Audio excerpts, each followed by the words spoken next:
Hello, good evening. Welcome to Northeast Window. Northeast Window na sandok sa Northeast Dialogue da Jan Ma'am na tram na okchari. Ngasigi Northeast Dialogue ki oina thamjari ba kanaba topic ti ano ba government si karamba lengak oigani. Akoi government the same dri but adubu yamna thuba matam da semakani habigi miyam ge expectation ama khakti leiri akoi gi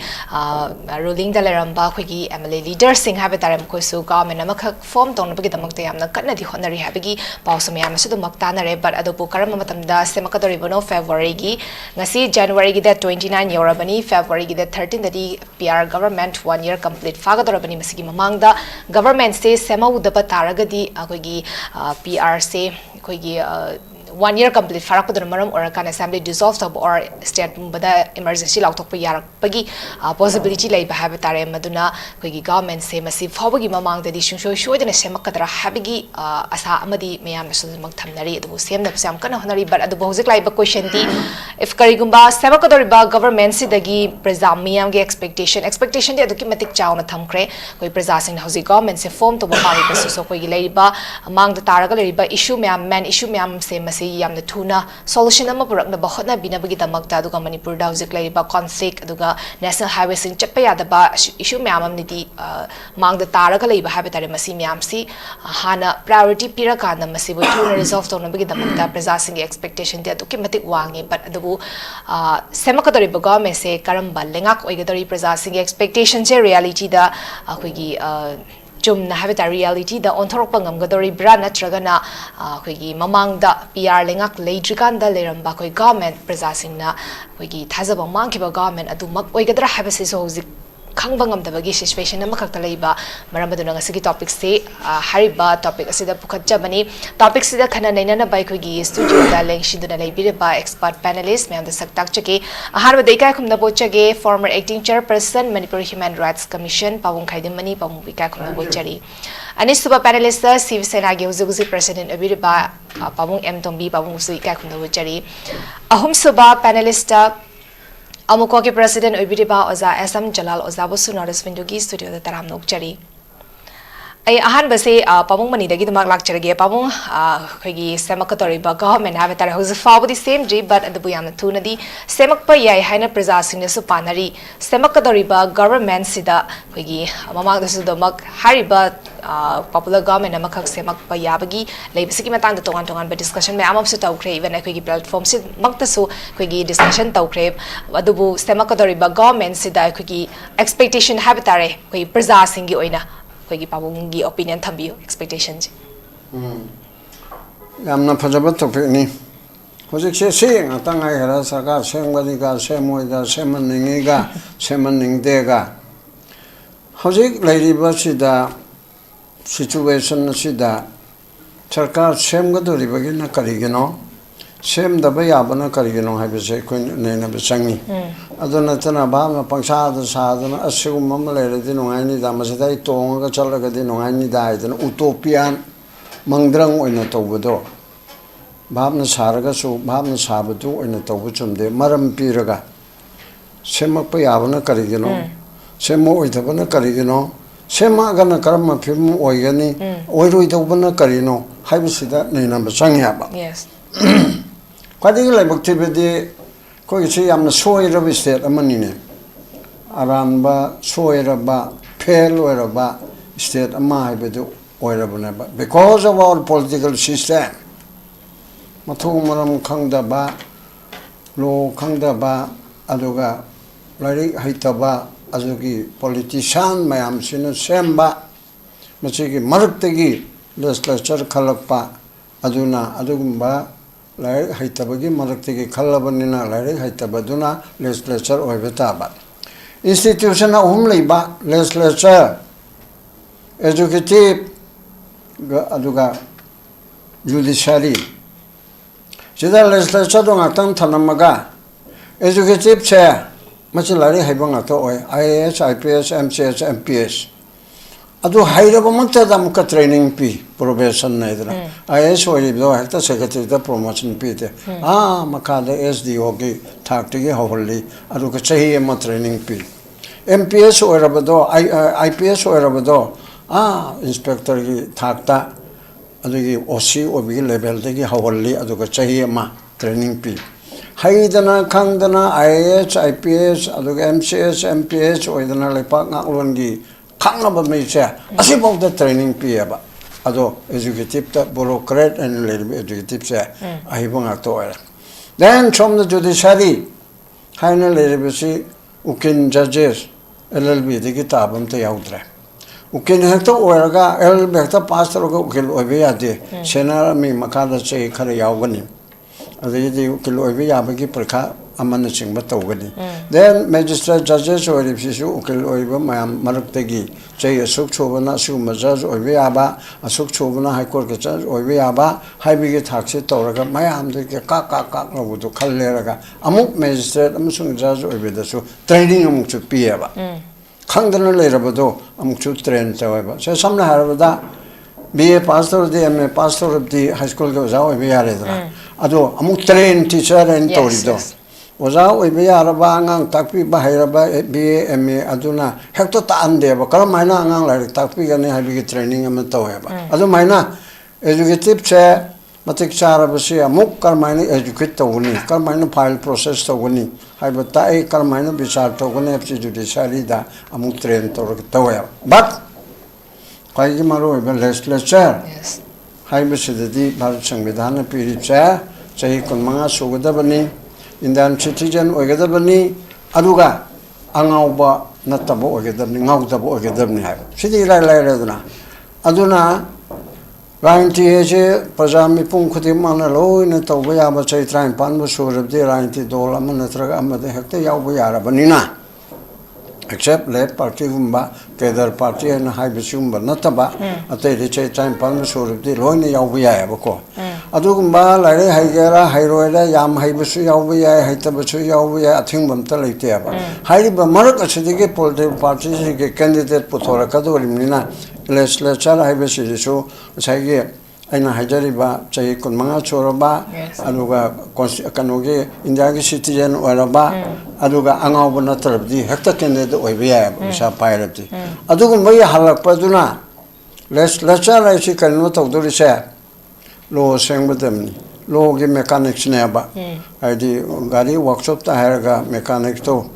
gari workshop te yawri meduna nat lesson ba hitraga de mechanics to da ka maina workshop te yawgani adu maina lo ge factory or assembly sida lo semba hitraga de lo ge abc khangdaga di ma kari lo no ma semdoido adu ji toksin na ba ta natra khongman chena ba ka ba mel oidori me aduna adugumagi mayamapsi leibisi aduna bu executive ta bureaucrat na lare haitaba mel karakpa yawraga su mantri orakpa yawraga su khoi ge democracy sidadi lare haibang atana sasun tawgadamne habdi yadabanina mayamna bu yarabdi kulli oraksu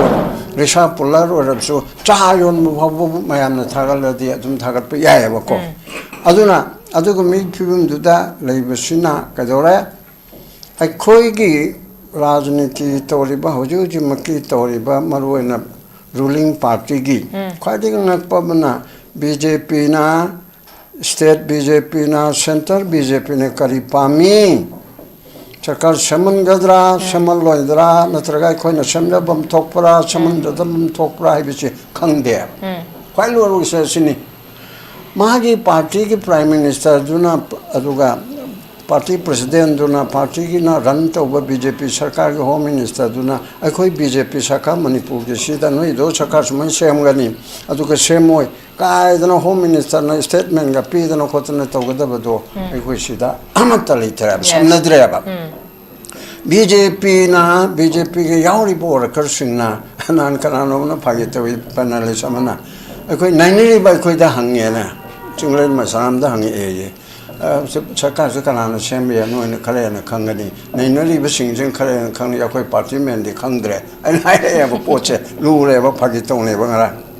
aduna party yauriba BJP yauriba singchina Delhi ki central leadership na kari pami kari togadamne se Manipur che khangde moina khangnam chona bangamde mem tanatrem ko sida anu sigi phibam sida laikan nangi question dula kana sarkar semuder di karigina constitution da yauriba 356 clause 5 ki matung inna chahi madagi hana sangdok pa yade president rule 제 홈, 제 망가가지고, 그 빵강하는 거, 그지, 우큰 마부야오나 빵강당하는 분이, 로드 접잖아, 하리도, 자무 카스미도, 제 홈, 따위, 판잡자 망가, 따위, 아주, 그, 좀, 미아이네, 가이나, 가나고만 하이질래봐. 야디. Constitution semdoktar diadi. Constitution semdokpadi Modi Sarkar sigi NDA sina ahum thokpigi ani phadiaba. Constitution semdokeradi Congress yawadamni SP yawadamni adu yawadamni mayam Trinamool yawadamni mayam chi torga tawadamni. Aduna tabu chumne ki simple majority da narega adu Gandhi mami othokpo kothokpa GST ge adu semdoega habitul wai yaiko.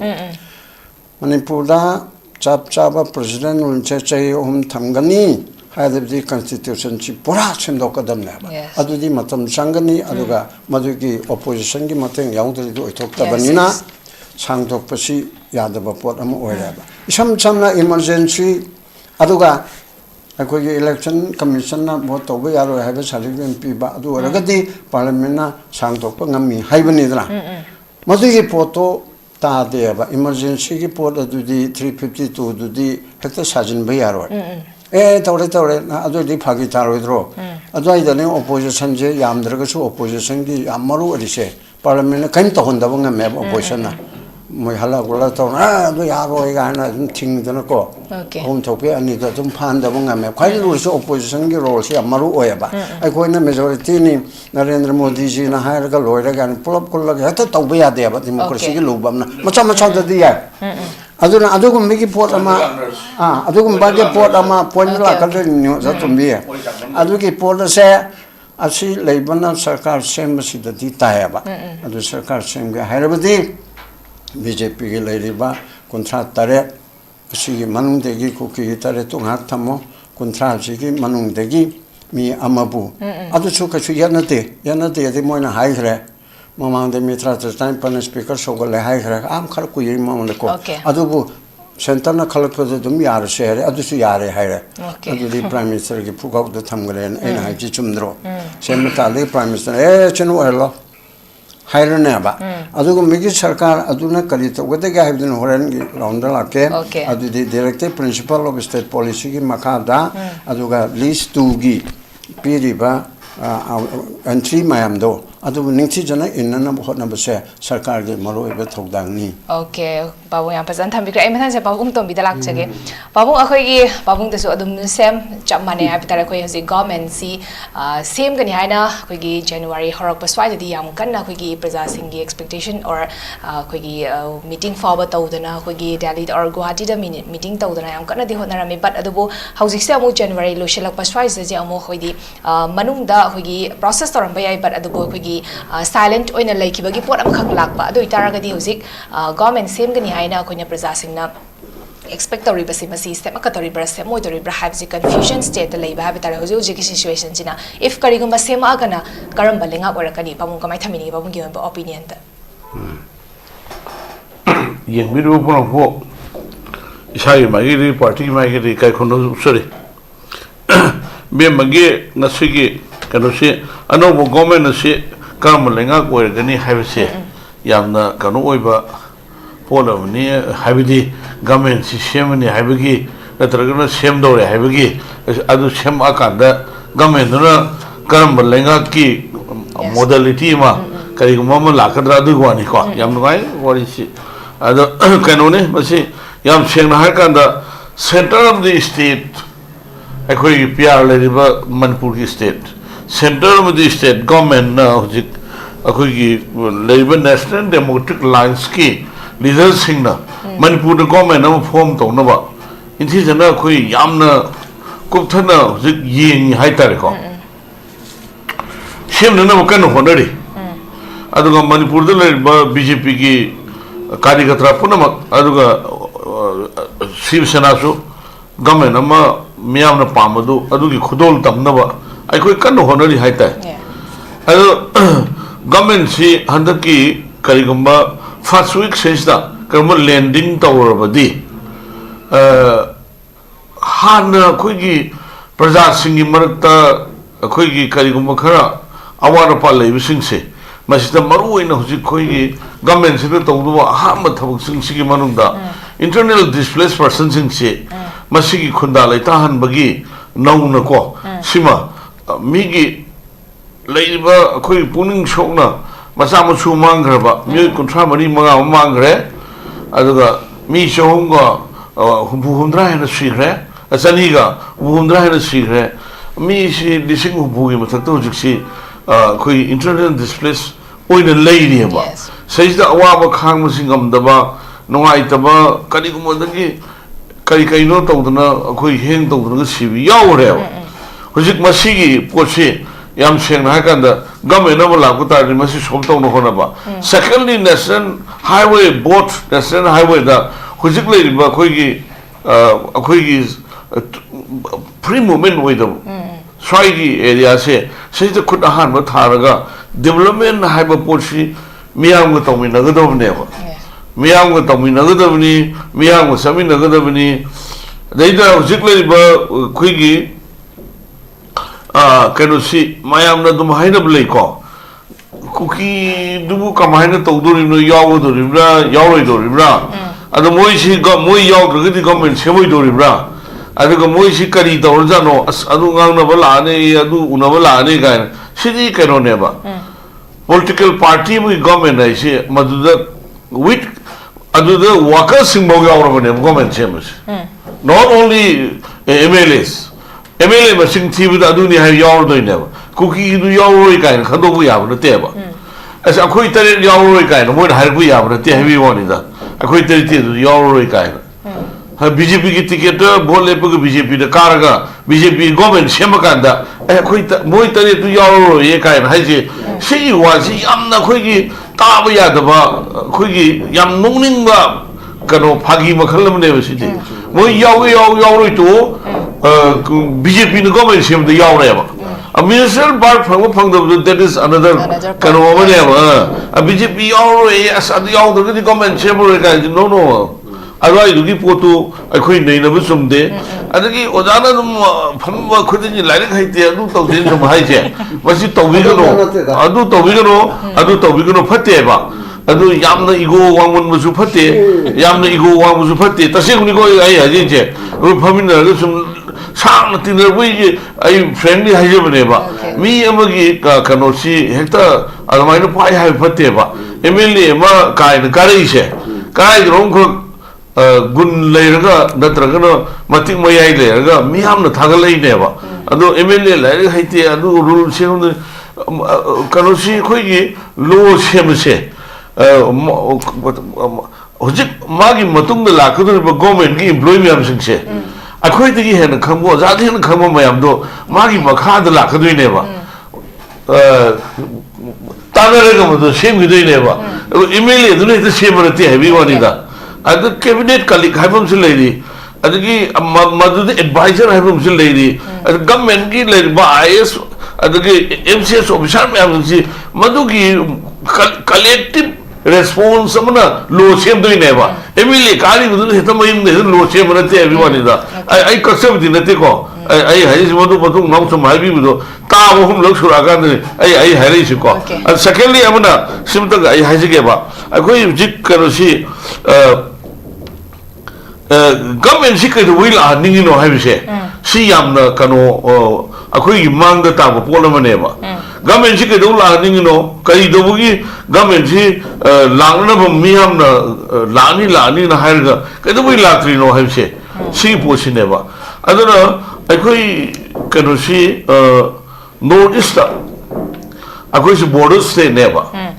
adu sai da labor problem si so many problems ko sai da labor problem yam sing sa central government na pami si ai gi wakhan da samai khali ko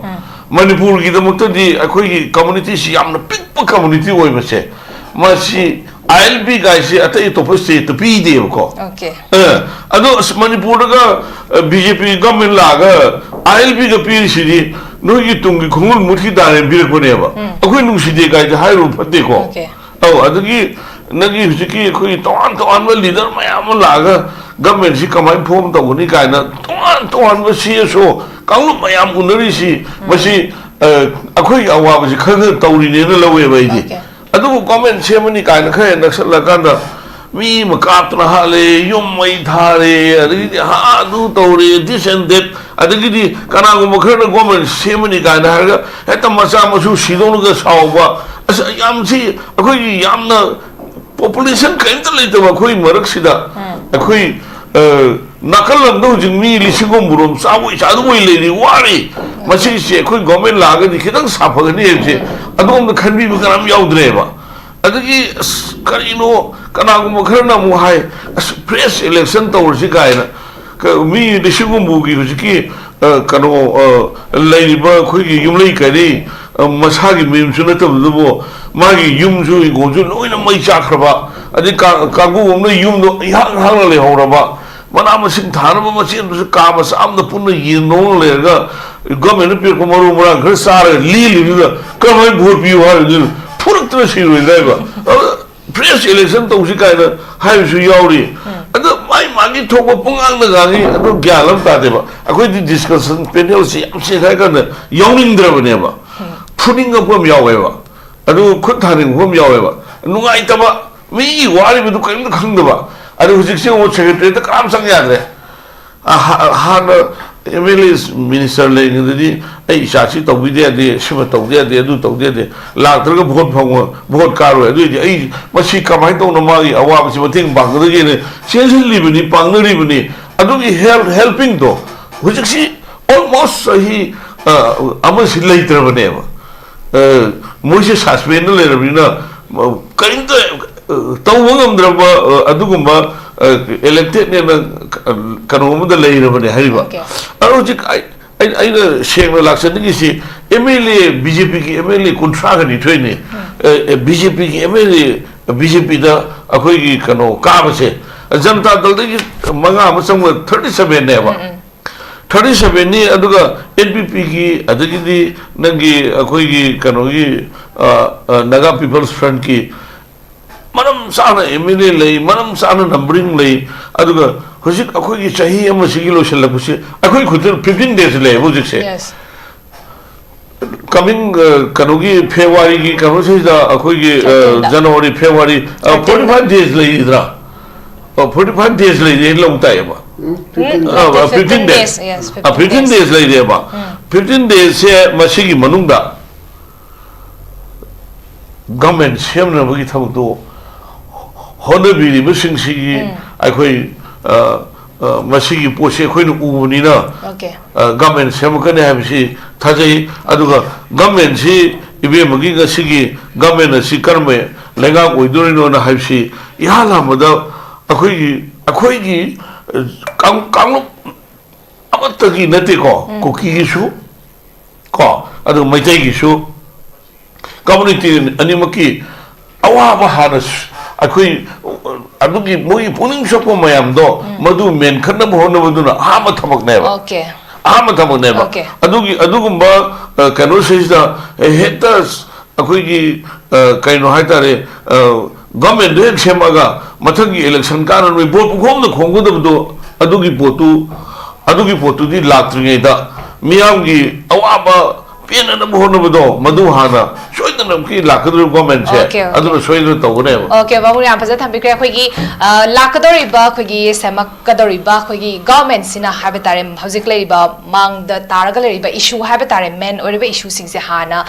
masi da priority pira kana thabak torok kani habigi thajaba chaun lei haba wafam dune emathang so zada jalal da lak chage oja hojik babu no yam phaja na so habi re khoi hojik government se sem na bigi damang ta su yam na kana internal process yam kana tauri khoi gi center leader sing na so yam na kupthana manipur gi situation che yeng haba wafam dune adu first akoigi government se sema kana torakator ba thabak sing habitare koi babung ge expectation da habitare majida so koigi leiba conflict sina solve ba IDP sing ge duka conflict se minor koi resolve to gani fully normal sida hanjalak na bagi damakta duka maroina IDP sing ge problem sing masi hana koigi priority pira kana masi gi mata thabak hana torakani habigi thajaba se sukim dik chauna lei haba from ni oza jala ge opinion da government se koigi susho shojana sema kani habigi koigi thajaba se le bibra duka chema ka toriba government sidagi oza jala give expectation have tare thambi government se khoige semak pa yai haibagi akhoida madu gesture amadi adum praja sing da mase fil tawnai haiba tare haukiba matam khara si government sem baga mari leina ba magi manungi oiba movement haiba tare manungi oiba initiative party की central की high command की leadership का कोई legislature सिंगा की मरक्ता कोई तोयन पाव फाउनबा नत्रगा फामिनबा अदगे even अखोई cookie community की मोई अखोई गवर्नमेंट से अखोई सरुक यानी नत्रगा यारोय हाइबना चिंबगी डिफरेंसेस ऑफ अखोई कनो ओपिनियन नत्रगा तोन तोन बा अखोई स्पेकुलेशन म्याम लेनरी बसे सिगा मरी लेनबदा अखोई सेंटर की लुसिंग सिंगा फामिनबा खनमिनबना चिंबगी तांका खरा अखोई सुम उबनिना लेंगाक सि लाकदोरिब्रा लेंगाक सि लाब याय हाइबगी अदुगी थाजबा अमति अखोई प्रजा सिंग दा फील तोय हाइबा तारे लेंगाक सि लाकपगी बतांग से मसेसिदा अखोई प्रजा सिंग दा फील तोरिबा प्रजा सिंग ना खल्लिबा वाखलोंदी लेंगाक सि लखनिंगबा अदुनी अखोई प्रॉपर अखोई कनोबा पॉपुलर गवर्नमेंट अमा अखोई स्टेट सिदा अमुहन्ना लखनिंगबदुनी मरमदी हौजे हौजिक लरिबा प्रेसिडेंट रूल के लेंगाक से अखोई प्रजा सिंग ना अखोई ग्रीवांसेस सिंग से फजना अखोई एड्रेस तोबिबा ngамदबा प्रजा सिंग गा यामना फजना कनेक्ट तोबा ngамदबा लोइना अखोई प्रजा सिंग की हौजे हौजिक मांगदा तारगा लरिबा इशू मयाम से मसी हारिबा प्रेसिडेंट रूल के लेंगाक सिना यामना फजना मसी अममम तोइना यामना स्पीडी ओइबा अदुगा यामना तांकक नाइबा दुम मोंगदा फजना मसी लोइसननबगी अदुम खोंथांग दो अमु हारिबा प्रेसिडेंट रूल सिदगी प्रजा सिंग मदु उबा फंगत्रबा अदुना मरम ओइराकांदा अखोई प्रजा की ओइबा अखोई पॉपुलर गवर्नमेंट से स्टेट सिदा अमुना हलकपुसे मसी एट एनी कॉस्ट द प्रजा की ओइबा गवर्नमेंट अमा हलकपुसिदि अखोई प्रजा सिंग पामनै हाइबा तारे द हाइरिबा पोछि सेंटर दा लरिबा लुसिंगबा सिंगा स्टेट की लेजिस्लेचर सिंगा अखोई तोइना फामिनबा अदुगा लेंगाक सेमनबगा मरि लेनबा थबक खरा उरबनिना मसि लाकपा याय हाइबदुमदि अखोई अदुम थाजबा थंबा याय हाइना दुमाइन लवि मतम खरासु अखोई मतम सि लोइगदबा सही म फागदबसि मतम खितंग सु लैरिबनिना सिगे मनुंगदा सोय सोयदना मदुगी आउटकम मा लाकपा याय हाइबगी थाजबदो अदुमाइना फील तवे अदुगा मखा तारकपदा अनौबा लेंगाक से मसी करम लेंगाक ओइगनी हाइबा मसी वफम से सिगी मतंग से लाकपा तारगदी अखोइना प्रजा सिंगना अनौबा लेंगाक सिदगी आशा तौरिबा पोसकसिना करिनो हाइबदो आई खितंग आई थमजगे मरुवाइना अखोइ मणिपुर से हौजे हौजिक अखोइगी थोअनिंगदबा थौदो अमका हौखिबा 2023 की मे की तांग अहुमदगी थोखिबा मैते यमसुम कुकी अनिगी मरक्ता अखोइ वायलेंस की ओइबा दुंबा थौदो वाथोमा थोगा हौजिक फावबा मसिगी ओइबा चपचाबा अखोइगी वाखै रोल अमा चपचाना लेतबा दुना मरम ओइराकांदा अखोइ मसिगी कनोसिगा कन्फ्लिक्ट सिगी मनुंगदा अखोइ थोखिबा अदुंबा अखोइ आईडीपी सिंगी अदुंबा लाइबक थिबा इशू जो फावबा लोइसनबा ngамदबा फ्री मूवमेंट अखोइ स्टेट सिगी मफम अमदगी मफम अमदा मियाम सिना चथोक चसेन तौबा ngамदबा मरुवाइना मैतै सिंगना अखोइ चिंगी जगह सिंग मरुवाइना कुकी इनहेबिटेड एरिया सिंग सिदा चथोक चसेनदा नुंगाइतबा लैबा मदुगी अथिंगबा लैबा देन कुकी सिंग सु इम्फानदा लाकपा ngамदबा सिगे अथिंगबा नत्रगा मसिगी कनोमा बैरियर मा अखोइ लैबसे सिगी इशू से हमना चौबा इशूनी अदुगा लोइनाना अखोइगी स्टेट सिगी एडमिनिस्ट्रेशन चौखत थौरांग अदुगा एजुकेशन हेल्थ अते ते हिरम के आमदा अखोइगी आकवा फंगना अखोइ मियाम सिरेसिदा अचौबा एफेक्ट अमा तौरगा मायोकनरगा लैबा सिगी पोटसे मसी अखोइ लाकदोरिबा अनौबा लेंगाक से मसीना फजना अखोइ तानरगा तिकनरगा अखोइ प्रजा सिंगी मरक्तसु अखंग हाइ मियाम अमा लैरी मरुवाइना अखोइगी लेजिस्लेचर सिंगसे मसी यामना हैत्रे नत्रगा मोय यामना खंद्रे हाइबगी वफमदुदि नतबा मखोइना ममांगदा तौखरिबा परफॉर्मेंस सिंगसी येंगा दोल दला दली की अमामगी वफम नतना लेमन पीपल अमोइना मोइना तौरिबा थबक सिंगसिदा पुनिंग पेन फातबा अखोइ मियांगी वखलोन खर लै मसे हौजिक लाकदोरिबा अनौबा लेंगाक्सिना मदुगी मियांगी कनोदा फाउरिबा मखोइदा पुनिंग पेनदबा नुंगाइतबा सिंगदो मदु कोखन्ननबा मखोइना यामना करेक्टिव ओइबा अदुम खोंथांगा लोइनना यामना अखोइगी असेटपा विल अमगा लोइनना हौजिकी मांगदा तारिबा पोटसिंगसे मसी लोइसननबगी यामना स्पीडी ओइबा खोंथांग अमा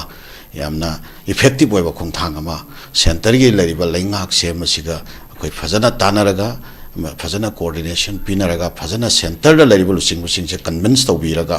मदु खोंथांग अमा पाइखत पिरकपा मदुनि अखोइ प्रजासिंगना हानबदा पामिसि मसिगी मतंगदा अखोइ Meitei सिंगना अखोइ kuki singda akhoi pen daba wafam leiri kuki singna su maitai singda amu pen daba wafam amu leiri makhoi su ko maroi maitai singna pendri base akhoi kuki jaga da demographic oiba imbalance ama lerpa illegal immigrants mayam ama khaki issue lerakpa masigi potse akhoi maitai singna masi yamna chawna concern wai amna nungai to pot wai ani subada akhoi poppy plantation ya hum subada deforestation torakpagi sigi potsing si chobe issue ni aduga maitai singna state sida leiba akhoi nomenclature mahusha dagi leijarakpa akhoi integrity shokan ba pamde masi yamna maru ai maitai singi concern ni kuki singna nakal amromda karino mokoi concern se kanda separate administration mokoi pami adudagi natraga akhoi union territory gumba mokoi demand tawi 6 schedule gumba phawada negotiation torakadra haibagi adugi wakhal moi gi apambada adumaina leibra haina miyamna feel tawi si mokoi gi aspiration nakal amromda naga gi su mokoi tongan be aspirations lei mokoi su greater nagaland gi oba issue lei matam changna mokoi su khwaide na maru oba achowal al holu pamo wadi ba nation ayamga india government ka haukiba sahi na English amaga samapan mautraga tarek ya agas amadagi akhoi nomai kapal lepna bagi oba adumba sa khoi kanoma agreement ama sign taunaraga khoi wari sana bai thawak chatharai masina maram warakanda manipur da leiba naga inhabited area singse naga gi oiba apunba administrative unit amagi makhada punsan yadamni haiba makhoi su issue se lei ngarang hanta recently akhoi NSN gi adugumba ato kilon sar haira khangnaba akhoi Tungali Muibana Manipur Lako Matam to Naga Singi Weba Makogi, Greater Nagaland you, Weba from Jamona, Retret Torba, Aduna Maram Warakanda, Naga Singi Sumokogi separation, Tonganba, Manipuragi, Kaidoga Mokoi Nagagi, Apunba, Amasaka issues lady.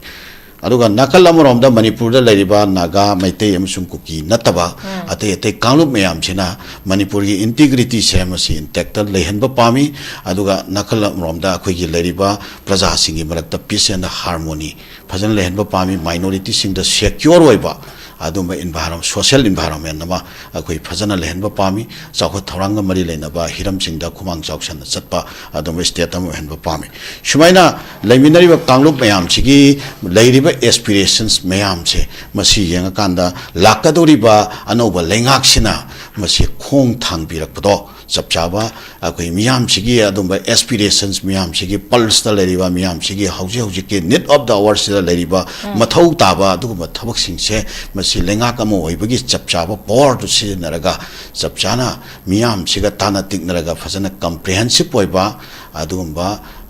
khongthang khara paikhat pirakpado madu anoba lengak sidagi miyamna asa tawi aduga amasigi matang sidesida legislature singchigi maikai dagi na karino makoida leramgadori ba aspiration che haibadu madi akoina sum thajabada legislature singchu haukibada sahi ani makhai ahum gi mayamukse manipur se turmoil da leiraga miyam che ha kana wanarabanina maduge marakta makoibu thagat piraiba makoibu assembly tana thingat piraiba adumba praja singdo ha kana wanarabanina makoisu lemhoriba matam kharasida miyam da yamna masak thokpa tungi makoigi political future da su makoi yoiba adumba phida ma kanba ngamnanaba makhatana phida kanba ngamnanaba aduga hauji ki leiriba le paksida leiriba mayok nariba problem sing sisu masisu solve tawnanaba gi wakhallondo anda amuk lenga ki khudong chabasi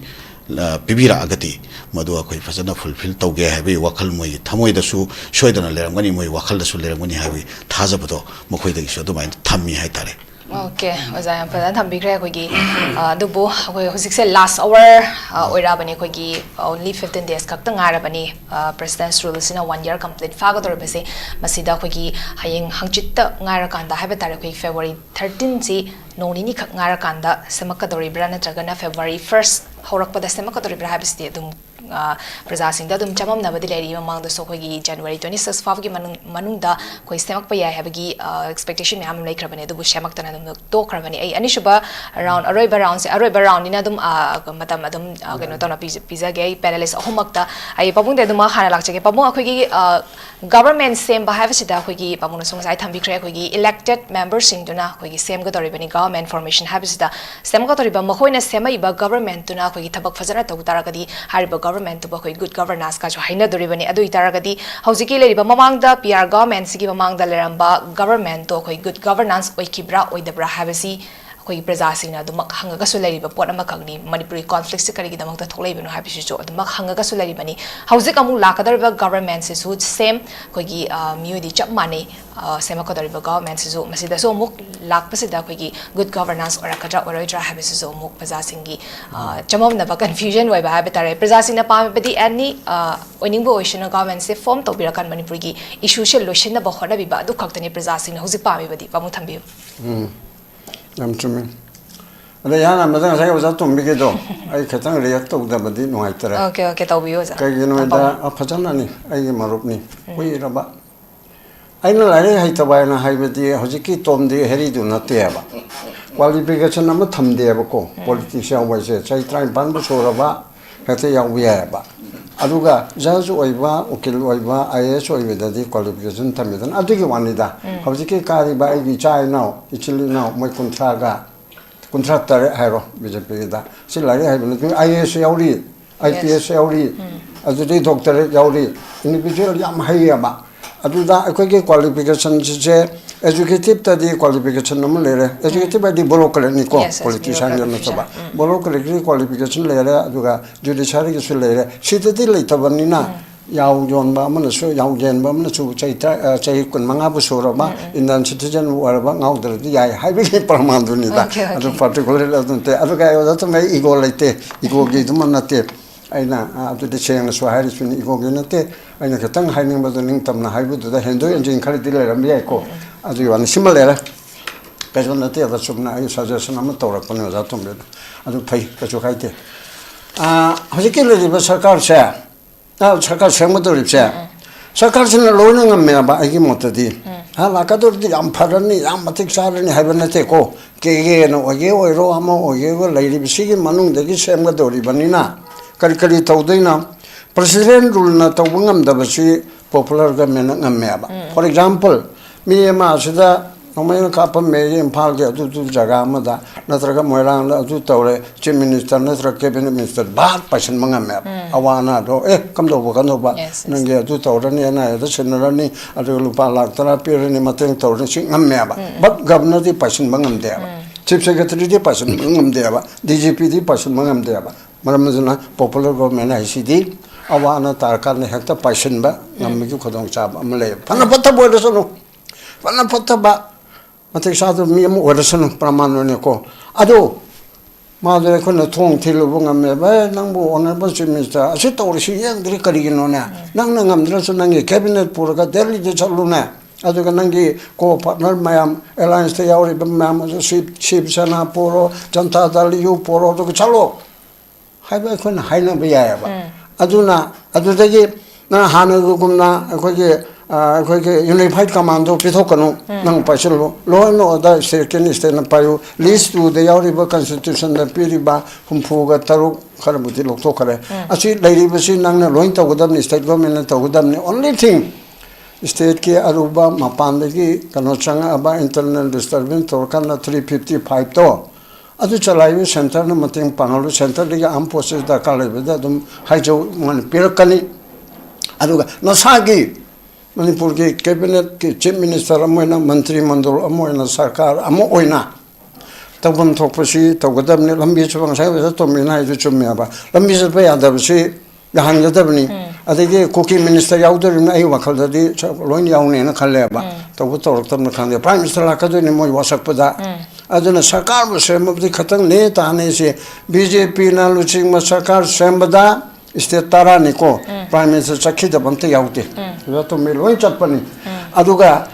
ko ge cabinet mantri malak ta ba to de loin la aduga state tara ge chief minister loin la pana that means manipur da dila oi har ga de ko khangoi dra do o manipur de kaino me ye ge khang dei ne ba adu manipur su ma chapman na to bun ta tang su to se tang mali da se ma da prama mani adu di la ka de ne ba prime minister na mapan chakhi ma na tra de adu gum ma ya mum le ga chatok chen yaw de mi ko ki minister ani moina hom pi o hai na tai ani ra hom me pi ro portfolio chap chana ching tam ching e pibum tok chu pi ga dam ni tam gi pibum tok ching tam mai na khai bi ya de BJP की government BJP दा नते अतई party NPF NPP अदगी काम कम लेरी जेदी मयाम छिन सौगलिमनी अदोरदि मसिदा चिंग तम खाइदना हौजिकि लेरिबा पोसिदा फजन तौबसे मसे अखोगी popular government दिन कनागुमनदि popular government हाइगनो हायाबा elected government ची popular government कवेबा मा अनपॉपुलर ओबिये बट इलेक्टेड हाइरिसे अदु ओइबनिना हौजिकि सिदा माना अमोइदबसे लेते ngasa हाइबदिदा जा तोमिगिदा अम पॉइंट मलो एडवाइजर थमदोरिमनी तुम्हें आइने दा हाइतबा आइना हाइबदा अतोपम हाइरिमनी लो से मणिपुर की चीफ मिनिस्टर सिना लो खंगदब यादे करिनबु legal adviser advocate general law department सेना एडवोकेट एडवाइजर मयाम योम देनी मा लो खंगदे यारो हेल्थ की मतंगदा डॉक्टर की मतंगदा डॉक्टर यांखै हुमपुमा के एडवाइजर रेवेन्यू की मतंगदा वेटरनरी की मतंगदा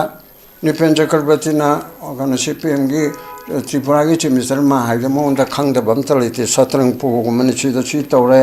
नुंगु छि तौरे तमेंगलों छि तौरे छि मादि लोन उदैनेबा दे मरमदि सपोर्ट सिस्टम से अदुना अदुगु मदुदा लारि सोंगाइ हाइतबदे की खतंग हाइबनु अरगदि पय हाइबिगी वाने आइ हाइना अदुना अदुगु गवर्नमेंटना लोइनो उगुदमिना लंबी चतोक्सिन याबुताइ आइ हाइरि छि एकोना सजंगाला नासो मद तवी कुकी मिनिस्टर सिंधु पुरगा नागा मिनिस्टर सिंधु पुरगा सुशांत प्रदेश चलो एस आई लाए अनोबा गवर्नमेंट सिगी करीपामी मोरे दे चलो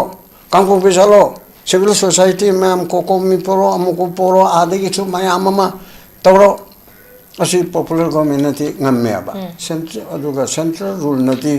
तौदी तौगद मान मखुचे थार मोय मसेन सिबु गाना अखोगी मिसोम तयाउद्रे दो आइदि मणिपुर की इतिहास खंगबा पुवारी खंगबदु गवर्नर साहब खंगद्रे चीफ सेक्रेटरी एडवाइजर डीजीपी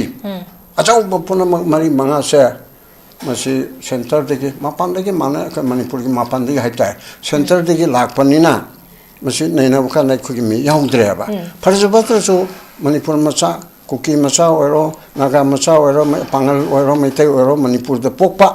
अमा यावरो ए सार मथुदि नुंगाइरो सिदा अदु लेबनि सिदा अदा तोबन मसिदि मायान वारो कनि मोमेंट तोरकनि खोलकनि हाइबनु चिंग पुनम सि तोबयाबा अदुना अकोन मेराउन सि फंक्शन सु सामयदबनिना पॉपुलर गवर्नमेंट अमा आइना पामबा याइ पामदबे अदुना अमनिको पांगेरा पामोयरा पॉपुलर गवर्नमेंट अमा पीआर गवर्नमेंट दगी दी पीआर दगी दी सरु बना हमने है पॉपुलर आई फत्रे हरी भाई इच्छा तोमदो अने बीजेपी तो प्रमाण तोरी आई इच्छा तोमदुना आई सेवा तोबुजे अने फूरगा सेवा तोनबदो अदुना फयबा मपानदगी रामदास कौबमना बाबा नंगे चाक थोंबेरबनिने गायना हाइबुजे आई पामदेबा अदुना आई ओन मैन आई चाइसु ओकेरा ओइरा वारक वातेम तौनारेगा क्रिटिसिज्म पिनरेगा सरकार म तोहनबदुदी चुमी सोइदनसु तौगद्रा फर्स्ट वीक ऑफ फेब्रुआरी सिदा तौरब यायना खली अदो तौद्रगति कॉन्स्टिट्यूशन की प्रॉब्लम लेबनिना अदुदि सॉल्यूशन तौबा अदरवाइज अमदुम लाक्चा खरकनी अदुदि अखोइना हाइबा ngamdra यस ओके आई मथन से पामुंग तो मितला सके पामुंग ngasai अखोइ पामुंगना पानबिगी बद सो खोइ गवर्नमेंट सेमक तारगदि अखोइ ऑल कम्युनिटी की अखोइ लेरिबा इलेक्टेड मेंबर्स सिंग लोने बक अदुम पार्टिसिपेट तौबगी वाफम अदुम फोंदोकपिदि अखोइगी सोइदन मकिसो मदु तौरकनी हाबिगे असाजु थमजरी बट अदुबु मतांगस लक्चनिंगी बसे होगी कुकी एमएलए सिंगी साइट तगी हैबे तारे मखोइगे बस साइट तगी दी इफ काइगुंबा गवर्नमेंट से फॉर्म तौबदा मखोइ से पार्टिसिपेट तौगनी करम मतमदा तौगदबनो हैबे मतमदा मखोना तालिबा सेपरेट एडमिनिस्ट्रेशन विथ लेजिस्लेचर यावबसी पीगनी सेमकदोरिबा गवर्नमेंट सिना होगी अकंगनबा मतमंगी मनुंगदा हैबे तारे होगी 12 असेंबली इलेक्शन हैबे तारे असेंबली लेजिस्लेटिव हैबे तारे मसीगी कैनो मतम से लुइचिकान हैबे तारे मसी फावगी मनुंगदा पीगनी हैबेगी रिटर्न कमिटी पीरगदी मखोइ गवर्नमेंट फॉर्मेशन दा पार्टिसिपेट तौगनी हैबेगी वफम मख फोंदोकी बट मसाइस दा पाबुं कमाइ थमिनी पाबुंगे ओपिनियन दा बेमा कैनोने डिमांड से अखोइगी इबाई मादा अखोइगी मसा सिंगना पियो हाइबा पोसि मपा माना पीबो ngambsu पिरंगनी दुगा पीबो यादबा पीबदि ngamba को पीबदि ngamba अदुगा पीबो यादबा सुलेरंगनी डिमांड से दुम तौबो याय पीबा पीदबा हाइबदुदी लेरिबा central of the state government ना लमदम मदुदा शांति कायगदबो लेरगदी पीदबसु मोई ꯑꯗꯨꯒꯤ ꯄꯣꯠꯇꯨ ꯂꯥꯛꯀꯅꯤ ꯍꯥꯏꯕ Okay. ꯋꯥꯐꯝ ꯑꯃꯅꯤ ꯑꯗꯨꯒ ꯍꯧꯖꯤꯛ ꯃꯅꯤꯄꯨꯔꯗ ꯂꯩꯔꯤꯕ ꯑꯩꯈꯣꯏꯒꯤ ꯇꯣꯉꯥꯟ ꯇꯣꯉꯥꯟꯕ ꯃꯃꯥꯡꯉꯩꯗꯒꯤ ꯂꯩꯃꯤꯟꯅꯔꯕ ꯀꯨꯀꯤꯁꯤꯡ ꯁꯦ ꯊꯥꯗꯧ ꯍꯥꯏꯕꯁꯤ ꯃꯣꯏꯁꯤ ꯈꯣꯡꯁꯥꯏ ꯍꯥꯏꯇꯥꯔꯦꯀꯣ ꯃꯃꯥꯡꯉꯩꯗ ꯂꯩꯔꯤꯕ ꯀꯨꯀꯤꯁꯤꯡ ꯑꯗꯨꯒ ꯇꯣꯉꯥꯟ ꯇꯣꯉꯥꯟꯕ ꯒꯥꯡꯇꯦ ꯑꯗꯒꯤ ꯃꯥꯔꯂꯨꯁꯥꯏ ꯂꯩꯔꯤꯕ ꯀꯔꯤ ꯀꯔꯤ ꯃꯌꯥꯝꯁꯤꯡꯁꯤ ꯑꯌꯥꯝꯕ ꯑꯗꯨꯝ ꯑꯩꯈꯣꯏꯒꯤ ꯃꯥꯒꯤ ꯀꯩꯅꯣꯁꯤꯡꯁꯤ ꯍꯧꯖꯤꯛꯀꯤ ꯑꯩꯈꯣꯏꯒꯤ ꯃꯩꯇꯩꯁꯤꯡꯒ ꯌꯥꯝ ꯅꯛꯅꯅ ꯅꯨꯡꯁꯤꯅꯅ ꯂꯩꯕ ꯑꯗꯨꯒꯨꯝꯕ ꯀꯝꯃꯨꯅꯤꯇꯤꯅꯦꯕ ꯑꯗꯣ ꯑꯩꯈꯣꯏ ꯃꯅꯤꯄꯨꯔꯗ ꯂꯩꯔꯤꯕ ꯑꯩꯈꯣꯏ ꯈ꯭ꯋꯥꯏ ꯄꯨꯝꯅꯃꯛꯁꯤ ꯃꯅꯤꯄꯨꯔꯤ ꯍꯥꯏꯔꯒ ꯈꯪꯅꯗꯣꯏꯅꯦꯕ ꯑꯗꯨꯒ ꯃꯁꯤꯗ ꯀꯨꯀꯤꯒꯤ ꯅꯥꯒꯥꯒꯤ ꯃꯩꯇꯩꯒꯤ ꯄꯥꯡꯒꯟꯒꯤ ꯀꯣ ꯑꯗꯨꯒꯤ ꯑꯩꯈꯣꯏꯒꯤ ꯏꯌꯨꯇꯤ ꯇꯥꯟꯕꯒꯨꯝꯕ ꯖꯁ ꯑꯗꯨꯒ ꯑꯗꯨ ꯄꯤꯗ꯭ꯔꯒꯗꯤ ꯒꯚꯔꯟꯃꯦꯟꯠ ꯐꯣꯔꯃꯦꯁꯟꯗ ꯌꯥꯎꯔꯣꯏ ꯍꯥꯏꯕꯒꯨꯝꯕ ꯑꯗꯨꯒꯨꯝꯕꯁꯦ ꯁꯦꯟꯇꯔꯅ ꯌꯥꯝꯅ ꯀ꯭ꯂꯦꯔꯤꯐꯥꯏ ꯇꯧꯈ꯭ꯔꯦꯕ ꯗꯦꯠ ꯏꯌꯨꯇꯤ ꯍꯥꯏꯕ ꯀꯔꯤꯒꯨꯝꯕꯁꯤ ꯑꯗꯨ ꯑꯩ ꯄꯟꯅꯤꯡꯗ꯭ꯔꯦꯀꯣ ꯁꯦꯟꯇꯔꯅ ꯐꯖꯅ ꯃꯣꯏꯗ ꯃꯗꯨꯒꯤ ꯄꯣꯠꯇꯨ ꯀꯟꯚꯤꯟꯁ ꯇꯧꯈ꯭ꯔꯦꯕ ꯑꯗꯨꯝ ꯇꯥꯜꯂꯤꯕꯅꯤ ꯇꯥꯟꯕꯗꯨ ꯀꯩꯁꯨ ꯀꯥꯏꯗꯦ ꯑꯗꯨꯒ ꯄꯤꯕ ꯌꯥꯗꯕ ꯄꯣꯠꯇꯨ ꯀꯩꯁꯨ ꯄꯤꯔꯛꯑꯣꯏ ꯑꯗꯨ ꯒꯣꯔꯃꯦꯟꯠ ꯁꯦꯝꯕꯁꯨ ꯑꯗꯨꯝ ꯌꯥꯎꯗꯕ ꯌꯥꯔꯣꯏ ꯃꯅꯤꯄꯨꯔꯗꯁꯨ ꯃꯣꯏ ꯂꯩꯃꯤꯟꯅꯗꯕ ꯌꯥꯔꯣꯏ ꯍꯧꯖꯤꯛ ꯑꯩꯈꯣই ꯉꯥꯏꯍꯥꯛ ꯈꯠꯅꯔꯤꯕ ꯆꯥꯎꯅꯔꯤꯕꯁꯤ ꯁꯣꯏꯗꯅ ꯅꯣꯡꯃ ꯅꯨꯡꯁꯤꯅꯔꯛꯀꯅꯤ ꯃꯁꯤꯅ ꯑꯩꯈꯣꯏꯒꯤ ꯍꯦꯛ ꯆꯍꯤ 100 ꯆꯨꯝꯅ ꯅꯨꯡꯁꯤꯅꯔꯣꯏ ꯍꯥꯏꯕ ꯅꯠꯇꯦ ꯍꯥꯏꯕ ꯁꯤ ꯑꯩꯈꯣꯏꯒꯤ ꯖꯄꯥꯟ ꯍꯤꯔꯣꯁꯤꯃꯥꯗ ꯑꯩꯈꯣꯏꯒꯤ ꯅꯥꯄꯤ ꯐꯥꯎꯕ ꯍꯧꯗꯅ ꯃꯗꯨꯗ ꯕꯣꯝ ꯊꯥꯗꯅꯗꯅ ꯇꯧꯕꯗꯨ ꯋꯥꯔꯤ ꯁꯥꯟꯅꯔꯒ ꯌꯥꯁꯟꯅꯔꯒ ꯏꯟꯗꯤꯌꯥꯗꯒꯤ ꯍꯦꯟꯅ ꯃꯣꯏ ꯗꯤꯕꯦꯂꯞ ꯇꯧꯈ꯭ꯔꯦꯗꯅꯀꯣ ꯋꯥꯔꯤꯕꯨ ꯍꯥꯏꯔꯤꯕ ꯑꯗꯨꯅ ꯁꯤ ꯑꯩꯈꯣꯏ ꯗꯦꯃꯣꯀ꯭ꯔꯦꯁꯤꯒꯤ ꯄ꯭ꯔꯣꯁꯦꯁꯁꯦ ꯑꯗꯣ ꯑꯩꯈꯣꯏꯁꯤ ꯋꯥꯔꯤ ꯁꯥꯟꯅꯔꯒ ꯐꯝꯃꯤꯟꯅꯔꯒ ꯑꯗꯒꯤ ꯄꯦꯟꯗꯕ ꯑꯗꯒꯤ ꯅꯨꯡꯉꯥꯏꯇꯕ ꯃꯌꯥꯝꯁꯤ ꯐꯣꯡꯗꯣꯛꯅꯔꯀꯥꯟꯗ ꯑꯩꯈꯣꯏꯁꯤ ꯇꯔꯅꯤꯡ ꯄꯣꯏꯟꯠ ꯑꯃ ꯂꯥꯛꯇꯣꯏꯅꯦꯕ ꯑꯗꯨꯒꯤ ꯄꯣꯠꯇꯨ ꯅꯛꯁꯜꯂꯛꯑꯦ ꯍꯥꯏꯕꯒꯤ ꯋꯥꯅꯤꯗ ꯍꯧꯖꯤꯛ ꯈꯔ ꯇꯧꯔꯤꯕꯁꯦ ꯃꯁꯤꯒꯤ ꯄꯣꯠꯁꯤ ꯌꯥꯝ ꯁꯦꯡꯅ ꯍꯥꯏꯔꯒꯗꯤ ꯏꯟꯗꯤꯌꯥ ꯒꯚꯔꯟꯃꯦꯟꯠꯅ ꯁꯤ ꯁꯨꯃꯥꯏꯅ ꯇꯧꯕꯁꯤ ꯌꯥꯝ ꯁꯦꯡꯅ ꯌꯥꯝ ꯁꯥꯡꯅ ꯌꯦꯡꯗꯅ ꯂꯩꯔꯣꯏꯕ ꯃꯌꯥꯝꯅ ꯃꯁꯤꯁꯤ ꯑꯁ ꯑꯗꯨꯝ ꯌꯦꯡ ꯂꯩꯔꯦ ꯀꯥꯏꯅ ꯍꯥꯏꯁꯦ ꯁꯤ ꯋꯥꯟ ꯗꯦ ꯃꯣꯏ ꯂꯣꯒꯤ ꯃꯇꯨꯡ ꯏꯟꯅ ꯁꯣꯏꯗꯅ ꯃꯣꯏ ꯑꯦꯔꯦꯁ ꯇꯧꯔꯛꯀꯅꯦꯕ ꯑꯣꯖꯥꯃꯅꯤ ꯃꯤ ꯑꯃ ꯍꯥꯠꯂꯤꯕ ꯃꯤꯗꯣ ꯅꯣꯡꯃ ꯁꯣꯏ ꯐꯥꯒꯅꯦꯕ ꯍꯧꯖꯤक फागब याय अदुगा नोंमई पायरगा फोटो नमदना तौदना तौरिबा अदुगा मदुगी पोतु गवर्नमेंट की अयाब यावदना मा करियोबिदि पारि नोइदु मदुगी पोतु द नोंमई पायरा उरप गाइसे मा नोंम सोय फादोइनेब सोय फादोइने नोंमई नतबा नोंमई दुगी मति अमखक मा पाइबदुदा अदुगी मफमदु काइ ले हंगा फादोइनेब सी कनो नतेबको सी इंडिया नि डेमोक्रेसी सब कंट्री नि मोइना पुतौदु तौरगा सम पुलैदि लेबो पोट अदुगी पोतु ओइरोएबा नोमदि वन डेज छोइदना अदुगी असुमरा लाखिनेबा अदुबु अइना हुजिक अखोइगी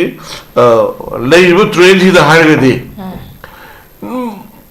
कनागुम खरदि यामना हेनमनबा थबक तौरेबा मीदि मी सागी लमचत चतप मी यावरेबा को अखोइ आई नादुसि हाइजखरे टेररिस्ट हाइबसे मागी यंथीनबा लैतबा खनबसु लैतबा हा अदुबु कंट्री मगी मचेन मकाई तानरबा कंट्री मदु वानरबा अदुगा बॉर्डर स्टेट मदुबु पीस लैतनबा अफंग अफंग मी हाटपा अफंग अफंग युमई थाबा अदगी मरा लैतबा सही थात्रे निपान का हकल लैसे अदा रिपोर्टनेबा टेररिस्ट नगी पहलगाम डिस्ट्रिक्ट की टेररिस्ट मिहातुदा कनो अगांग मसादुगा माई नुपीदुगा माई हस्बैंड दो हाटपगी अखोई हालोन हाइदा हालमद्रिदुनेबा अखोई सिदि अदुगी पोतु लैतबा terrorist Karma terrorist no drugs are terrorist. Yes. Karma terrorist no poppy plant are terrorist. Karma terrorist no akui deforestation to terrorist. Ko aduga magi nupini angang ni adagi amani khangdaba mana hatning mahat pa rent to nung to budo adugi potu Manipur da leyeba. Adugi kangup to adudane ba ina India government gi military na kai do military crackdown to dream no na ina lauri je Yes. adu gi kaung to ne ba adu cookie kaung to na te ba cookie han na khoi leminar ba kaung to na te ba ko han le pa leminar pa cookie kaung to na te ba adu cookie community haiba da karam ba kano sa lebano have to define to raga any cookie na have do madu lok thok pi have demand do Shiv Sena di kuji a Delhi de ire pire bane ba home minister da adu ire pire bane ba adu lok thok pi hoina ko adu yam Shanghai kan do jiksi khoi Manipur si da lady sing se ayamba noani lu ta ko kari to do no khang da ba khoi sai no phukong no mun gi phukong lu gi ai na si thabuk si kari no khang da bi sai no mayam sing se machini da bakta central state government kari ko khar to wi ro kan da mai thaw khar pai kan da ai mo mala ka ne ba adu la ka do ba mathang gi ro hujik gi ro amagi ro central state government youth sing je han phajana yeng mo sang he ba a youth sing ji hujik asau ba mo moi ma sa da lai ra lami da sali ba sali ba thai ba si pochi kai no thok da khagong da asau na ha da kano mai juraga ton no khali kram yam thui si ai khoi si orjon layer su pathar pa aduga Manipur gi loeno da si chu ta seng na khoi gi santi lai tam se peace oi tam se masigi ai am na haron sing si adugi wakhalon da lai bane ba adui masatu da kano khoi gi adu pidra ni adu adagi yuti demand pidra ni comment se ma yaw re na haire na khalle se ba haire mi du kana no haire mi du mo yu front line na le du kana no ba adu ko mo gi left right le du kana no ba adu MLA ma kare Manipur ka het no wasa e ko adu ko mo gi adu gi potu pidra ga di na haide mo kama haide no me BJP ke MLA oina adu kama haide no me da adu haide du loi re ba adu haide du loi re madu as a MLA disqualification to budu yare hai ba nate as per Constitution of India ko adu hit mana MLA was lom da du sai bani dra integrity kahelo isi was lom da yawim ne ba adu ga UT ki demand to si integrity to chugai ge hem to adu ji potu kam la lage he ni da adu na madu mo pochi nga gi na amani adu moina amani adu gi potu marak tu da adu gi a government se na mo BJP gi adu yawo e na kara na harim no sing mo wasi putong no thoga adu amana adu gi government se mani ka na ha ro ga se mani hai machin thi wa adu moi khar chali 50 adu amana ma hajili ga ma se ja mayam se discussion pe ne sum dai na se ja karaf no tasing na muhirom da hair pa le jala ai khoi do hair ti sama hair ti ai sha ga ko phaw ya we ba khamin ne po ai akhoi unner ga wari sar pai se kai no chum ma ja ba ga isu ai ko da hair no ai khan ma ya we ba panga ba di mi ko da sai ba si am tin se to pai da re adu mi ni kai no ga koi pa haidi label leader sing du da koi na praja sing na pam ba se olak tarok ta bodro mor kan koi gi kai ani ta honing mana hela kan tarok ta bodu gi pin da bodu ba adu hujiki MLA sing ji phirak ta re hebi woni mayam na sai da phirak ta re ko momin mamai koi gi no yang wa na khang ga ne ba MLA sing che MLA kari nung de ujuru no hai be lai de hebi da sai man na sa re hebi woni adu tawle be thok ti sina te ba ta sing badi bire na deforestation to go shape to na hona ba turi goban da lampi ba sa pata mayam kang ram hona ba drugs mayam sari mayam se masi drugs de isai no kan na hona ba poppy plantation to ba narco terrorism against moi bu pha na punna na to ba madu gi potu adagi mu khul lising ma hena unrecognized oina leibudu recognize to ba ꯑꯗꯩ DC ꯃꯌꯥꯝꯅ ꯃꯣꯏꯕꯨ ꯅꯤꯡꯊꯧ ꯍꯥꯞꯆꯤꯟꯕꯤꯔꯝꯕ ꯑꯗꯒꯤ ꯃꯣꯏ ꯃꯌꯥꯝꯁꯤꯅ ꯆꯤꯡꯁꯤ ꯃꯔꯨ ꯀꯣꯛꯊꯣꯔꯛꯇꯨꯅ ꯎꯐꯨꯟ ꯑꯣꯟꯕ ꯑꯗꯒꯤ ꯑꯏꯪ ꯑꯁꯥ ꯈꯜ ꯀꯥꯏꯔꯛꯄ ꯑꯗꯒꯤ ꯃꯗꯨꯒꯤ ꯃꯌꯥꯝꯁꯤꯡꯁꯤ ꯈꯤꯇꯪ ꯀꯟꯅꯅꯕ ꯑꯩꯅ ꯇꯧꯕꯗ ꯀꯗꯥꯏꯗꯅꯣ ꯑꯗ ꯔꯦꯂꯤ ꯆꯠꯂꯦ 3rd Mayꯗ ꯑꯗꯨꯒꯤ ꯁꯦꯗꯨꯜ ꯇ꯭ꯔꯥꯏꯕꯀꯤꯅꯤ ꯍꯥꯏ ꯑꯗꯨ ꯇꯧꯅꯤ ꯍꯥꯏ ꯃꯣꯏ ꯁꯥꯖꯤꯟꯅꯕ ꯗꯣꯀꯨꯃꯦꯟꯁ ꯃꯌꯥꯝ ꯑꯃ ꯄꯨꯊꯣꯛꯑꯒ 사전나무 도쿠멘트 마야무 부토가 같이 레이브 트렌시네바 아들 거의 마야무시 엄청 잉글리시나 아무도 ବ୍ୟବହାର 떠오르바 아무도 농시나바 그 터닝 포인트 너무 lâu 너무 호너시 하비세 시브세나 아무디 거기 서민들이바 만부 데모크라틱 라인스키 political party 싱기 이제 컨베너 오이나 아두가 이 사기 오이나 그노 고 아이나 아무튼 거기시 아샤오기 땅 냄더라가 아두가 거의 그런 사고되게 해도 아두기 단잠수 라카네요. Okay, pasan thambi kra pamung na eloshila pa conclusion point se waza zalal lak chege waza koigi pamung na songsa adum yam phasana su tambi kra hai dare koigi lengak se koi miyam gi lengak or kadori bani aduna sema kadori ba government su miyam gi government or kadori bani na miyam ga tanaraga koigi thabak se dumak tawmina bagi adugum bagi oitorok pa ya bagi adumak thazaba pamung na sham phasana su tambi kra but adu hojik lai be se koigi manipur gi oriba situation habitare masigi matang so koi political dialogue se mama su am su taw khrabani aduga haidi lakadoriba government sinaso adumak manipurgi laiba conflict masigida yasanaba puraknabagi damakta habitare manipurda fully kogi conflict thoga laiba community ani chaknaba yadaba sisu fully koi changnaba yaraknaba hana gumna nushi chanana laiminaraknaba thabaksu dumak paikhalakani habigi thajabatu thamjaba golona kogi huziki laiba hoi semak ti semakadoribani kogi center ikui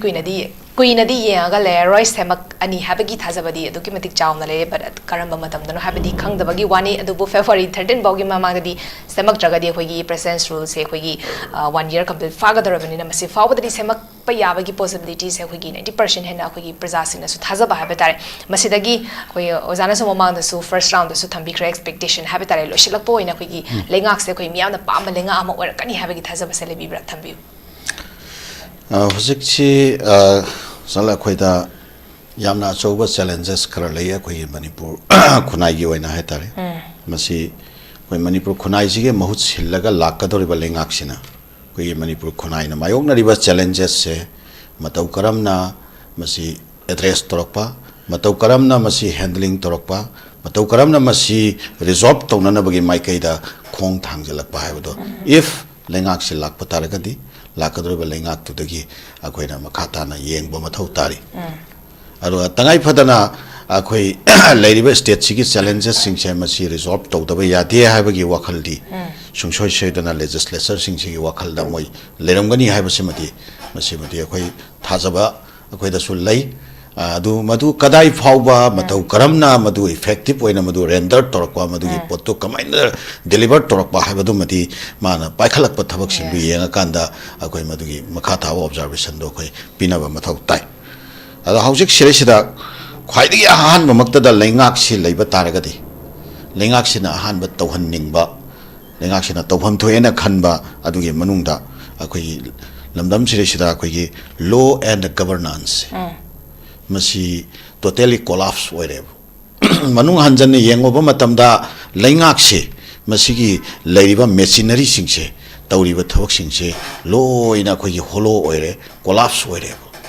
yamna systematic oiba adumba lengak ki adumba machinery adumba work adumba system governance to madu akhoi uraktawa dum sange balamdam sida kanagumba adumba masak lot pa element singna akhoi gi kano toba over o toba akhoi nakandagi akhoi gi kian khanghallaga akhoi lengak ki adumba officer sing khangde ama khangde masigi pressure da thawuk tobi mongsu akhoi se leitaba nate adumba system su utaba nate aduna maram warakanda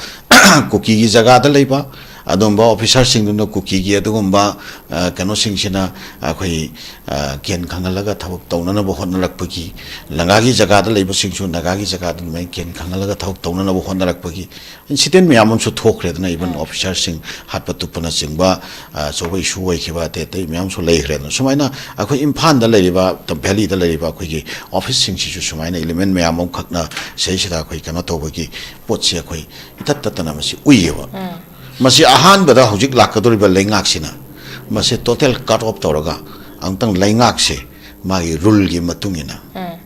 governance masi fashion strictly enforced over that kind of governance ma ang tang state landing number 1 Yes. aduga let the law speaks everything have do akhoi special issue mayam se law na constitution na masi ang tang fasana kano to se speaks to se suppose kana gomba kanglup amagi mioi yamana natraga mioi kharana natraga group of people kharana law kaiba law violate to bathaba khara tawreba se suppose akhoi se illegal immigrants akhoi se la ena khala se ko laiba illegal immigrants se ain kaibani dana constitution no shiyaba na te dana koi lepak sida constitution ya da mongda ain kaina atopa lamdagi mi changchalak ba hai se lepak sigi leriba law na ya bana te constitution na ya bana te ba Yes. adai targadi changai ba mi singche masi law na mukta chapchana magi mathau si tauhan se ba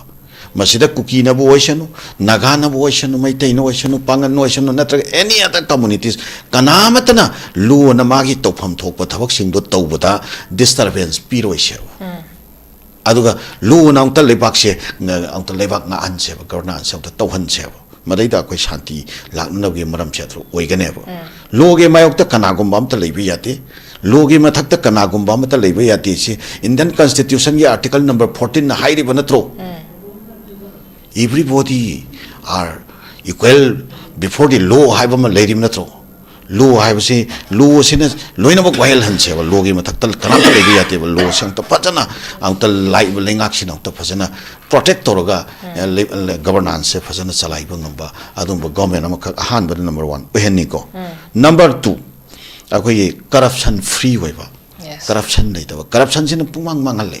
corruption sina katai phawba effect holle haiba kanda law na yada ba mi changak padu phawba corruption na makoi du yahallamim ni ko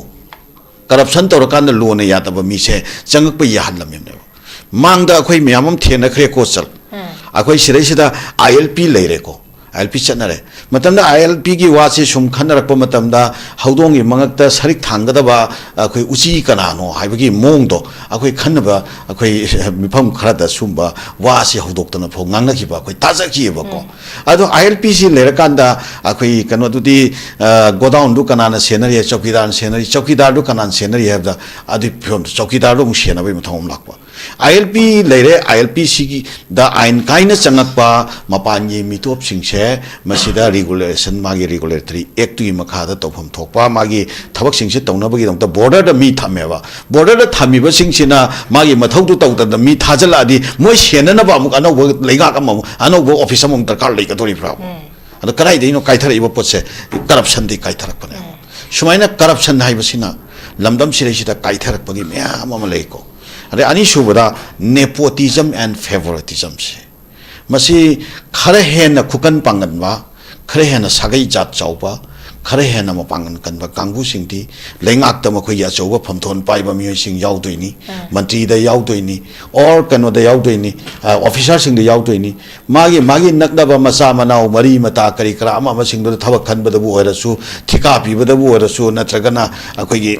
atai lengak kamari leina ba hiram sing mari leina ba thabak sing da bu ora su madu de hena favor to bugi adum ba culture am lai taragati lamdam sira fair justice leroi akhoi myam sigi marta equality leroi akhoi myam sigi marta nungsinaba leroi ason ba kanglop sing si all ara aya ba matam na makhoi se kaino oirakane ba ko akhoi mapanda haibatare khudong chaba phanggadaba adumba space to gi mapanda leiba kanglup adum oirakane ba ko masi leihandana bagi damakta hairiba singse yam strictly lakadori ba leingak sina corruption nepotism favoritism masi free oiba leingak ama akhoi state sitang tang lehenba mathau tai ba makha tarakpada planning and development masi thamjage ko akhoi ge sireisida sum isam chamba yam phagi oina yamna akhoi kano oina nataba yamna academic oina natraga yamna deep oiba akhoi kano da nataba isam chamba sorok se amuk tawkhai ni amuk phunjan yani ko aregi amuk ka u thajangani amuk kathakani ari yo kalbat amuk semjangani amuk phunjangani sisigi potse khoi am toina uiyeba ko अखोई अमुक्तंग planning से फजना तौबीरगदी अखोई मई Gishu इसिंग Gishu नुंगसित Gishu उवा थाब Gishu drain Gishu अमुक्तंग मसे कंप्रेहेंसिवली पाखत पिखरगा सही तरा हम coulomb कुंथ्रा मा पाइद्रसु याबा नाकंदुमा अदुमबगी मवोंगी वैबा प्लानिंग एंड डेवलपमेंट से लेंगाक्सिना फजना अखंग हाई एक्सपर्ट सिंग ताना बिरगा पाखत पिबगी खोंथांग से मरुवाइना लौहन्निंगी मखा तारकपदको अखोई मार्केट इकोनॉमी को अखोई मार्केट से कोलाप्स कर तौरे जिरीबामगुम्बा मफम अमददी मार्केट से अखोई नापी हौजलकपगी पोट हौजिक से उरे को अखोई मार्केट सिजलकपको सिगुम्बा पोट से मसी आयंतंग कंक्लूड तौजखिगे आइगे पॉइंट सिंग से को फजना अदुम तामोगी सु मखा तारकपदा इनफ टाइम अदुम पिबियो यारगति अदुगा अखोई कनो से मखा तारकपदा मार्केट इकोनॉमी फजन लेहनिंगी एजुकेशन फजन रेस्टोर तहनिंगी हेल्थ फजन रेस्टोर तहनिंगी अदुगा मखा तारक एग्रीकल्चर सेक्टर फजन रेस्टोर तहनिंगी अरोइबा पॉइंट दा इंटीग्रिटी पीस हार्मोनी सोलिडारिटी मसे अखोई लमदम सिदा लरिबा अखोई मियाम सिगे थाजनबसे अमगा मरक्ता लरिबा अखोई ट्रस्ट डिफिसिट मैम इनिमिटी के माइंडसेट मैम हेट्रेड फीलिंग मैम कांगलुप की पोलराइजेशन मैम कांगलुप स्टेरियोटाइप तौनबगी असुंबा एनवायरनमेंट मैम से मसे लैंगाक्सिना यामना स्ट्रिक्ट कोइबा थबक पाखलनिंगी फॉर एग्जांपल इरेंगी सिरेसिदा अखोई कनो अमगा लालहौबगी लुसिंबा अमगा अदगी अखोई कनो अमगा खुनगी चेयरमैन अमगा अखोई टेलीफोन द वारी सानबगी वायरल चक्रिदो मसिगुंबा मतांगसिदा लोना तौगदब थबक तो लोगी मायोक्तनेबा लोगी मायोक्त लेबा कांगुदुना वायनबगी मोंगनेबा अतै ngangnariba authority oibagi mongdane ngang sigumba si lengakna tolerate toroidamni khudakta magi tokpham thokpa lengaki thabak singse mase chingda tamda tanatana chingi mafam singdasu sabsana strictly enforce tawhaningeba sumba khongthang singsi lengakna paikhat pira agadi aikhoi afaba lengakama sungsoi soidana oirakani aduga akakna bu matamgi manungda akhoi lamdamsina mangthakriba sokchangkriba nungaikhitriba mayamse masi sigi akhoi kanoma speedy oiba recovery ma lakpa ngamgadra madugi asa amakha akhoi lengakta positive oina yengba yabra sumaina ai wafam khara seroi boina hangatse okay amazan thambikre pauna sam fasan thambikre akhoi gi ozana su thambire akhoi gi lakatori ba akhoi gi government habitare masidagi atuki mati positive expectation habitare atuki mati akhoi gi panelist omang na su thambiri akhoi gi praja singna su habitare masigi matakta praja singna su lakatori ba government sidagi atuki mati chauna expectation thami manipur da hojik pa ozana thambikre ba point sing habitare mang the main oina lari ba issue sing habitare idp singi manipur gi conflict aduga national highway sing da free movement yan jiba aduga peace late ba habitare akhoi gi manipur gi integrity so on the navigi damagta idea of manipur da inform warakanda lakatori ba government na khoi praja singi sentiment khangna praja singi apama thabak tobirakani habigi thazaba expectation duga loinana yamna athuba matam soi government se makani habigi thazaba sumyan besu lari masi maksu semakpa oi sanu haba wafam siga loinana ngasigi dalo ke tharom da mapung fan bibagi damukta su khoi gi ozazala lamadi papung tagat pa phongduk jari madas da notice window na sandok saba notice dialog shin jari ming tabiri ba sing bom khanna khurum jari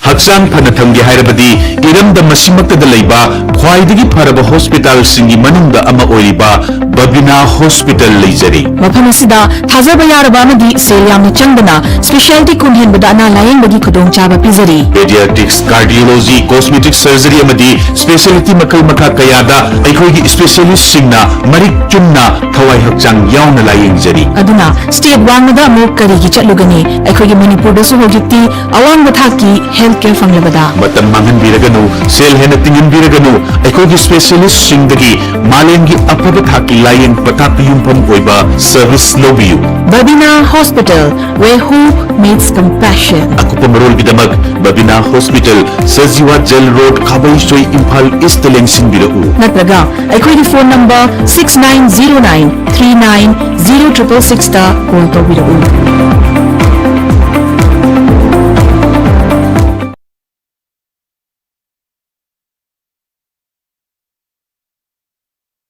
north Window मीनिंग ताबिरिबा मयाम पुनमकपु तरामना उक्चरी हौजिक मपालमगी थबकी पाव पिजरी अहानबदा ꯑꯊꯨꯕꯒꯤ ꯑꯣꯏꯅ ꯗꯨꯕꯥꯏꯒꯤ ꯋꯦꯌꯔꯍꯥꯎꯁ ꯋꯥꯔꯀꯔꯒꯤ ꯊꯕꯛ ꯀꯧꯔꯤ ꯍꯥꯏꯔꯤꯕ ꯊꯕꯛ ꯑꯁꯤ ꯑꯦꯄ꯭ꯂꯥꯏ ꯇꯧꯕꯤꯅꯤꯡꯕ ꯃꯤꯑꯣꯏꯁꯤꯡꯅ presentable and good communication skill ꯂꯩꯕꯇ ꯅꯠꯇꯅ ꯃꯁꯥꯒꯤ ꯆꯍꯤ 12ꯗꯒꯤꯅ 38 ꯐꯥꯎꯕꯗ ꯂꯩꯕ ꯑꯣꯏꯕꯤꯒꯗꯕꯅꯤ ꯍꯥꯏꯔꯤꯕ ꯊꯕꯛ ꯑꯁꯤꯒꯤ ꯄꯤꯖꯔꯤꯕ ꯈꯨꯗꯣꯡꯆꯥꯕꯁꯤꯡ ꯑꯗꯨꯗꯤ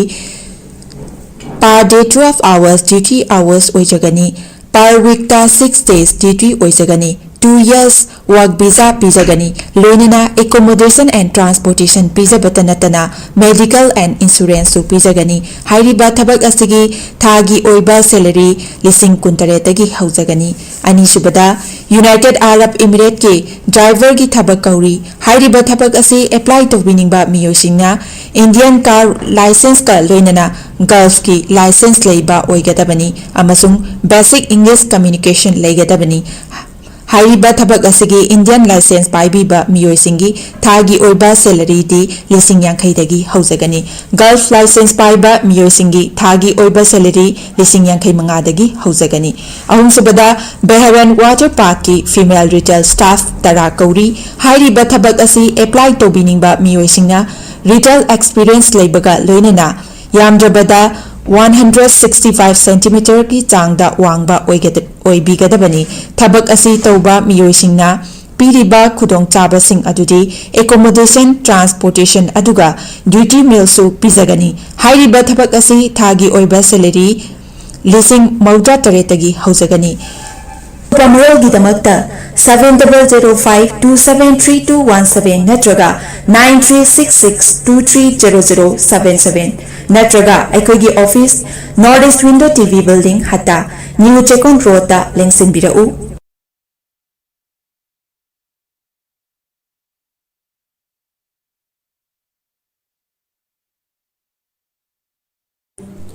रियाद की प्राइवेट हॉस्पिटल की नर्स की हांगबा फमसिंग कौरी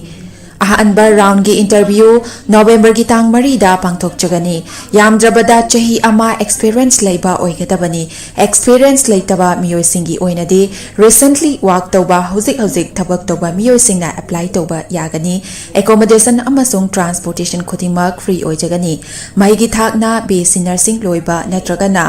पोस्ट बेसिक बेसी नर्सिंग JNM नत्रगना